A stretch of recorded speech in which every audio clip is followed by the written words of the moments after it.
le 24 décembre 2025. Juste avant le réveillon de Noël, le Parlement algérien a voté une loi. Et ce n'est pas un texte anodin, Non, loin de là. On peut même parler d'un vote historique. historique et unanime, c'est ça qui frappe. Et ce texte pourrait bien redessiner des décennies de relations diplomatiques avec la France. C'est un véritable pavé dans la mare diplomatique, oui. Un acte législatif qui, en fait, utilise le passé pour levier pour l'avenir. C'est exactement ça. Aujourd'hui, on se plonge dans cette loi qui qualifie officiellement la colonisation française, sur toute sa durée, de crime d'État. Des mots très très forts. Voilà, notre mission, c'est de décortiquer ce qui se cache derrière.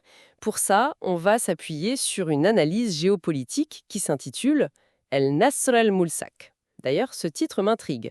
Pour celles et ceux qui ne parlent pas arabe, ça veut dire quoi au juste? C'est une excellente question, parce que le titre est déjà une métaphore en soi. En Nas, le Moulsa, ça se traduit littéralement par le texte collé ou le texte placardé. D'accord, placardé? Oui. L'idée, c'est que cette loi, c'est comme une affiche qu'on vient coller de force sur le mur des relations franco-algériennes. On ne peut plus l'ignorer. Elle est là, elle change le paysage, elle force une nouvelle lecture de la situation. J'aime beaucoup cette image. C'est un texte qui ne propose pas, en fait. Il impose. Absolument. Et c'est là que ça devient fascinant.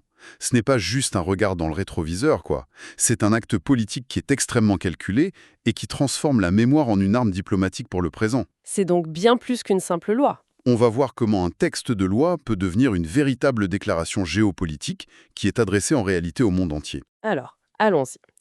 Pour bien comprendre l'impact, il faut commencer par la base. Concrètement, qu'est-ce qu'il y a dans cette loi? Et qu'est-ce que ça change de passer de discussion sur les, disons, aspects sombres de la colonisation au terme juridique de crime d'État? Ça change tout. Le choix des mots est chirurgical.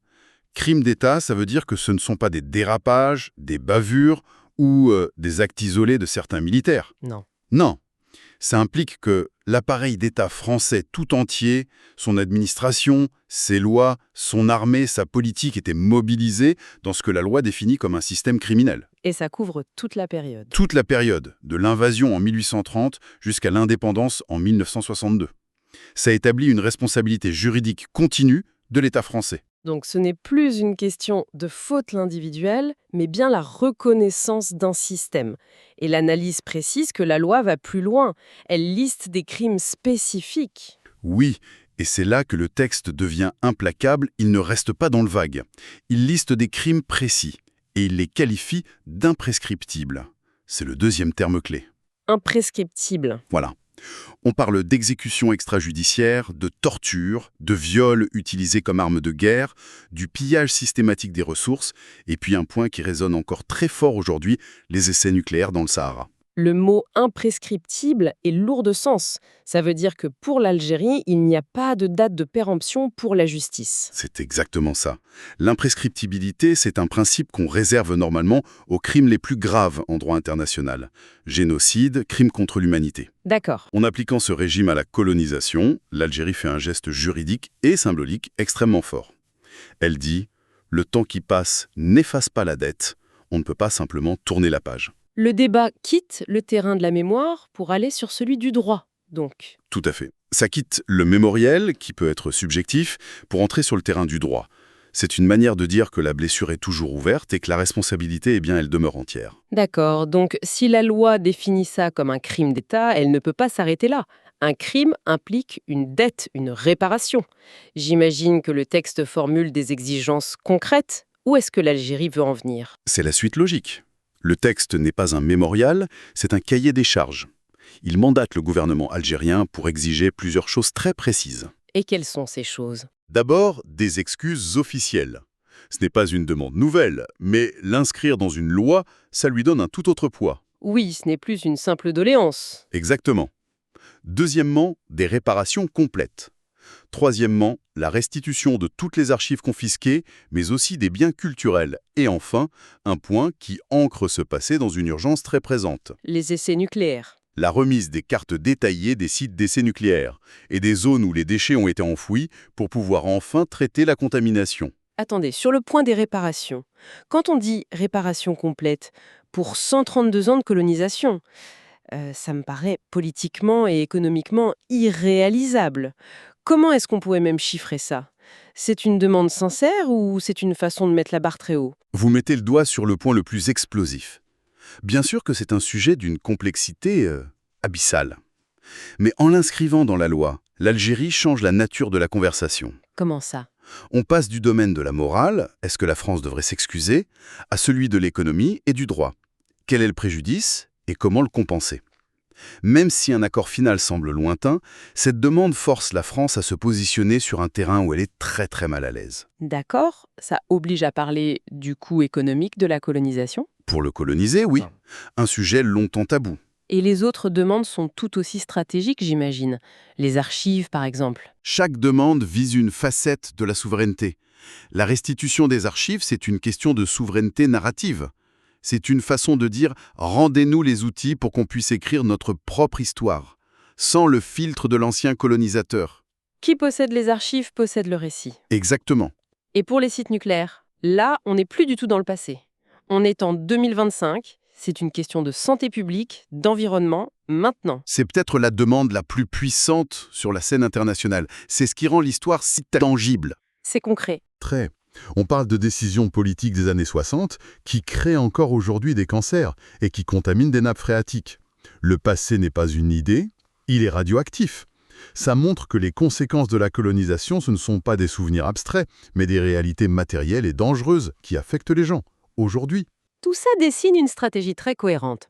Mais ça me donne l'impression que le texte de loi en lui-même, il est presque secondaire. Ce qui compte, c'est le message politique. L'analyse de Anna Salmoulsak insiste beaucoup là-dessus. Oui, on est au cœur du réacteur. Au-delà du jargon juridique, quel est le jeu politique qui se joue ici? Une loi de cette nature est toujours un acte de politique pure, avec plusieurs destinataires. Et qui sont-ils? Est-ce un message pour la population algérienne, pour la France, pour le reste du monde? Pour les trois à la fois. D'abord, et c'est le premier message, c'est un acte d'affirmation de souveraineté. L'Algérie dit « l'époque où notre histoire était écrite et interprétée depuis Paris est terminée ». C'est à nous de juger. Voilà. C'est à nous et à nous seuls de nommer, de qualifier et de juger ce qu'on a subi. C'est la fin de ce que l'analyse appelle une dépendance narrative. Le colonisé qui prend le pouvoir sur les mots. Exactement. Le deuxième message, lui, il est tourné vers l'intérieur. Le vote unanime, ce n'est pas un détail, c'est un signal politique majeur. Oui, c'est vrai. Il met en scène un consensus national total autour de la mémoire, présenté comme le ciment de l'identité algérienne, au-dessus de tous les clivages. C'est une façon de consolider le pouvoir en place. Et le troisième message, c'est le timing. Ce n'est pas un hasard si cette loi arrive maintenant, avec des relations tendues avec Paris depuis des années. Absolument. Cette loi, c'est un durcissement spectaculaire de la position algérienne. Ce n'est pas un coup de tonnerre dans un ciel serein, c'est l'aboutissement de tensions. Et ça change complètement les règles du jeu diplomatique. C'est-à-dire? Avant, l'Algérie demandait. Maintenant, elle vient à la table des négociations, non plus avec une requête, mais avec sa propre loi sous le bras. Elle n'est plus en position de demandeuse, mais en position d'accusatrice, sur la base de son propre droit. La dynamique de pouvoir est inversée. Comment est-ce que ça atterrit à Paris? J'imagine que la réaction n'a pas été très enthousiaste. Et puis, au fond, quelle est la portée réelle de ce texte? La France ne peut pas simplement dire « c'est votre loi », elle ne nous engage en rien et l'ignorer. C'est toute la question. Et la réaction française rapportée par l'analyse a été exactement celle que vous décrivez. Un rejet poli mais ferme. Paris a qualifié la loi de contre-productive. Contre-productive. Oui, affirmant qu'elle nuisait au travail de mémoire commun. Et sur le plan du droit strict, c'est vrai, un tribunal français n'est pas obligé d'appliquer une loi algérienne. Donc c'est un coup d'épée dans l'eau. Pas si vite. Penser ça, ce serait oublier que le pouvoir, au XXIe siècle, n'est pas seulement juridique ou militaire, il est aussi narratif, symbolique. Cette loi est un instrument de ce qu'on appelle le soft power. L'Algérie ne cherche peut-être pas une victoire immédiate devant un tribunal. Elle cherche à gagner la bataille de l'opinion publique internationale. C'est-à-dire qu'elle cherche à s'imposer comme un leader moral sur cette question. Précisément, en adoptant ce texte, l'Algérie se positionne comme le porte-parole de la justice historique, pas seulement pour elle-même, mais potentiellement pour tous les peuples anciennement colonisés. Elle dit au monde « Regardez, voilà comment on peut reprendre le contrôle de son histoire ». C'est un message très puissant adressé à l'ensemble des pays du Sud. Donc le véritable impact ne serait pas tant sur la France directement, mais sur d'autres pays qui pourraient être tentés de suivre l'exemple. C'est l'effet domino. C'est le pari, et c'est là que réside la menace la plus sérieuse pour les anciennes puissances coloniales. Imaginez un instant que d'autres pays, en Afrique, en Asie, dans les Caraïbes, se mettent à adopter des législations similaires. Concernant la France, le Royaume-Uni, la Belgique, Oui, on ne parlerait plus de contentieux bilatéraux isolés, mais d'un front commun, diplomatique et juridique. ça changerait complètement le rapport de force. Ça créerait un mouvement global qui modifierait la nature même du débat. La pression deviendrait collective, concertée. On peut faire un parallèle prudent avec le combat pour les réparations de l'esclavage. Pendant des décennies, c'était vu comme une utopie. Aujourd'hui, c'est un débat politique sérieux. Les normes internationales évoluent. Et cette loi, c'est une tentative d'accélérer cette évolution. Si on résume, ce qu'on a vu à travers cette analyse, ce n'est pas juste un texte de loi sur l'histoire. C'est une manœuvre politique incroyablement sophistiquée qui utilise le droit comme une arme stratégique pour affirmer sa souveraineté, mettre la France sous pression et se réinventer un rôle sur la scène internationale. C'est la synthèse parfaite. Ce texte est un pont entre le passé et le futur, entre la mémoire et la géopolitique. Il démontre de façon éclatante que l'histoire n'est jamais vraiment terminée. Ce n'est pas un chapitre clos qu'on peut archiver tranquillement. Non, C'est une force vive. c'est une force vive, un courant sous-jacent qui continue de modeler les alliances, les tensions, les relations de pouvoir aujourd'hui. La conclusion de l'analyse est limpide.